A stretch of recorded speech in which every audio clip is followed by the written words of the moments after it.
Il y a des moments dans l'histoire de l'automobile où un véhicule n'était pas seulement un moyen de déplacement, mais un regard audacieux vers l'avenir. De nombreux anciens modèles que nous ne connaissons aujourd'hui que par des photos ou des salles de musée portaient en eux des idées qui avaient des décennies d'avance sur leur temps.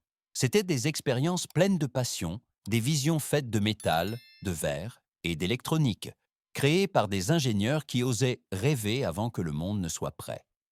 Certaines de ces fonctions ont disparu discrètement parce qu'elles semblaient trop complexes, trop chères ou simplement trop étrangères. D'autres, en revanche, sont devenues la norme plus tard et sont aujourd'hui une évidence. Mais elles ont tout un point commun.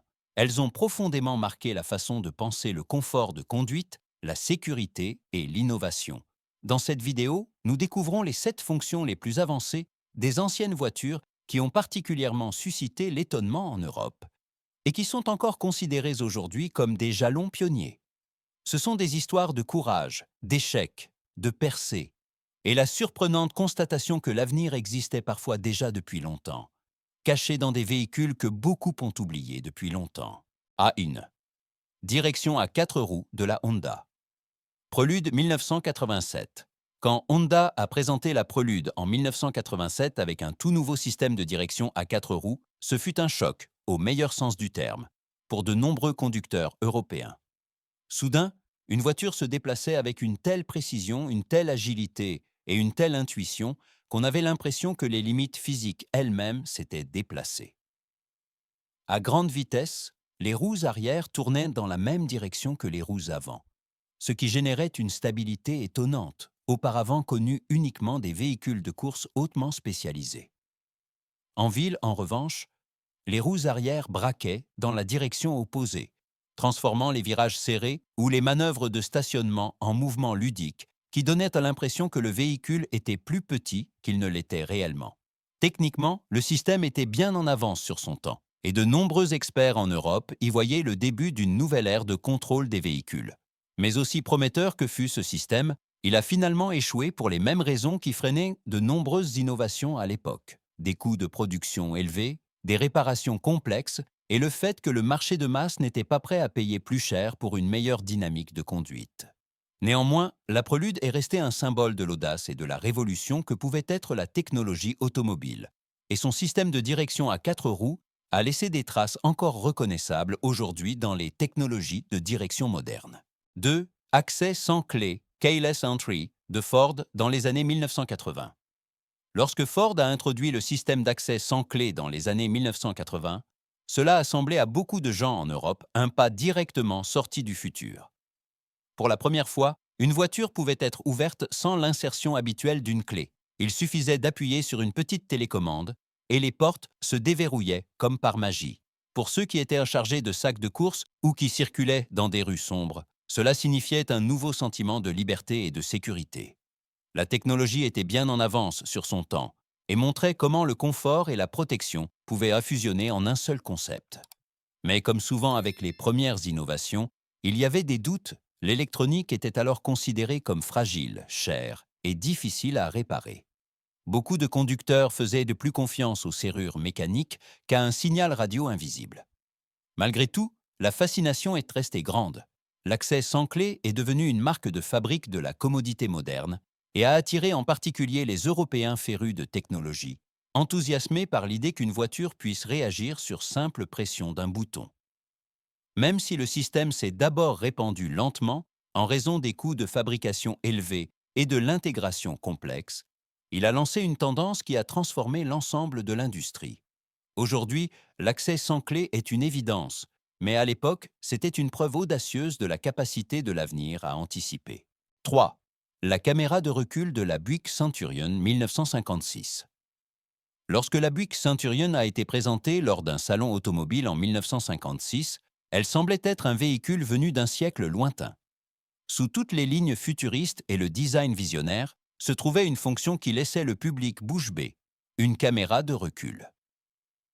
Des décennies avant que les écrans numériques ne deviennent monnaie courante, une caméra à l'arrière de la voiture transmettait l'image directement sur un petit écran dans le cockpit.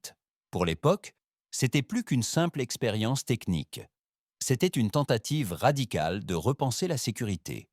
Cependant, bien que de nombreux visiteurs aient été émerveillés et aient immédiatement reconnu l'utilité potentielle de cette idée, elle est restée un rêve pour l'instant.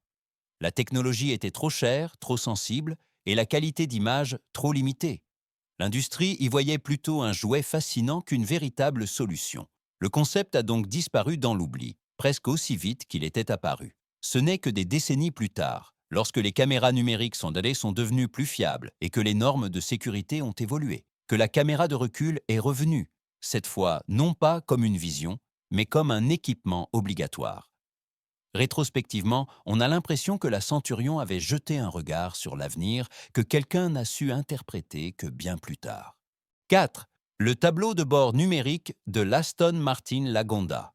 Lorsqu'Aston Martin a présenté la Lagonda avec un tableau de bord entièrement numérique à la fin des années 1970, on avait l'impression de monter soudainement dans le cockpit d'un vaisseau spatial. Les aiguilles classiques avaient disparu, remplacées par des chiffres lumineux, des affichages graphiques et des surfaces tactiles, comme on ne les connaissait alors que dans les films de science-fiction. De nombreux conducteurs européens étaient fascinés par cette vision audacieuse. Une voiture de luxe qui incarnait non seulement l'élégance, mais aussi un avenir technologique que presque personne ne croyait possible. Mais plus cette vision s'étendait, plus les faiblesses du système devenaient évidentes. L'électronique était fragile, peu fiable et représentait un défi pour les ateliers de l'époque. Les affichages tombaient en panne, les capteurs devenaient fous et les réparations étaient coûteuses. Malgré tout, la Lagonda est restée un symbole d'innovation pure, un véhicule qui a montré plus de courage que beaucoup de ses concurrents réunis. Même si le cockpit numérique a rapidement disparu, il a laissé une impression qui a durablement influencé le monde automobile. Aujourd'hui, les écrans numériques sont une évidence, mais la Lagonda a été la première à nous montrer où le voyage nous mènerait, même si le monde n'était pas encore tout à fait prêt à l'époque. 5. L'affichage tête haute, head-up display, de l'Oldsmobile Cutlass Supreme 1988. Lorsque l'Oldsmobile Cutlass Supreme a présenté son affichage tête haute en 1988, il semblait que la frontière entre la technologie et la fiction s'estompait soudainement.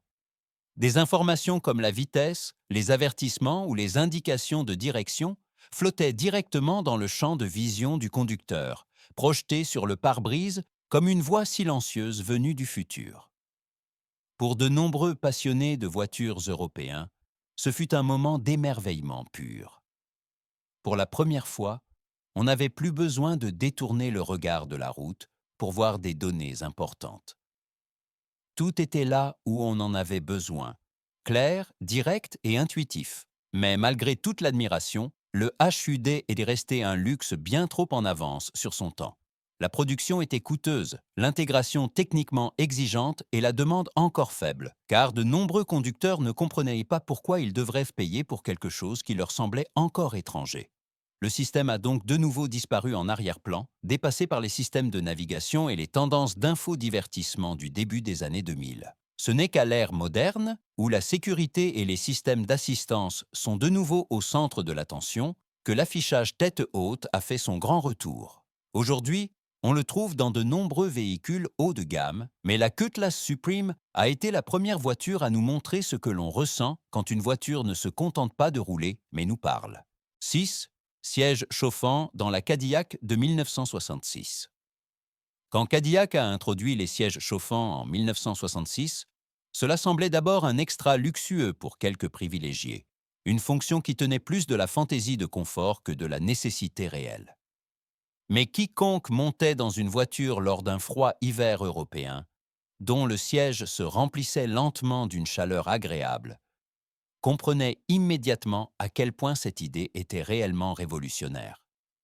Soudain, le début de la journée semblait plus doux, plus calme, presque comme une petite étreinte au milieu d'un matin glacial. Au début, beaucoup ont accueilli cette innovation avec scepticisme et la considéraient comme un luxe excessif. Mais plus les conducteurs ressentaient eux-mêmes la différence, plus la réticence initiale se transformait rapidement en enthousiasme. Le chauffage des sièges est passé des modèles exclusifs à la vie quotidienne jusqu'à devenir un équipement standard dans de nombreux véhicules. Cadillac n'avait pas seulement présenté une fonction de confort à l'époque, mais avait montré à quel point de petits détails peuvent changer l'expérience de conduite. Aujourd'hui, le chauffage des sièges est presque indispensable, mais son origine reste une preuve silencieuse que même les idées les plus simples peuvent être bien en avance sur leur temps. 7. La suspension hydropneumatique de la Citroën. DS 1955. Lorsque Citroën a présenté la DS en 1955, ce n'était pas seulement un nouveau modèle automobile. C'était une affirmation technique d'un avenir que personne ne pouvait encore vraiment saisir. La suspension hydropneumatique faisait flotter la voiture, comme si elle se déplaçait au-dessus de la route plutôt que sur elle.